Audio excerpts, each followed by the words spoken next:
කොහොමද ඇන්ඩෙනවනේ එච්චරට ලස්සනයි නේපාලේ වගේ. මේ ඇවිල්ලා මෙතන රිසර්ච් සෙන්ටර් එකක්. එතකොට මේක ගවර්න්මන්ට් එකෙන් එක එක මේකේ සීඩ්ස් වර්ග අලුතෙන් හදනවා, පර්යේෂණ කරනවා. මේක 100% කාබනික වගා යන්නේ. ඊළඟට ගොවීන් දැනුවත් කරනවා. එතකොට මේ ගොඩ හැමතැනම වැඩිපුරම තියෙන ග්‍රීන් හවුස් එළියෙත් ඒගොල්ලෝ සමහර දේවල් වවනවා.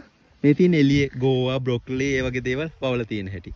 ඉතින් ඕගොල්ලන්ට මේ නේපාල් ටුවර් එකේ මාර ඇග්‍රිකල්චර් ලොකේෂන් එකකට ගියේ ඒවා වීඩියෝ බලන්න පුළුවන් ට්‍රැවල් වීඩියෝ ගැමියා ට්‍රැවල් YouTube channel එකට ගියොත්. ඉතින් ඕගොල්ලන්ටත් අර වගේ ග්‍රීන් හවුස් හදා ගන්න මොඩර්න් විදියට වගා කරන හැටි ඉගෙන ගන්න ඕන නම් අපිව අමතන්න. මොකද අපේ තියෙන්නේ පොතේ පතේ දැනුම නැහැ.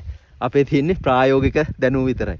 ලෝකේ රටවල් වල මිනිස්සු වවන හැටි A to Z ගොඩක් අයට වඩා මම දන්නවා. ප්‍රායෝගිකව දන්නවා. ඉතින් ඒක අපි කැමති හැමෝටම බෙදලා දෙන්න, නොමිලේ කියලා දෙන්න.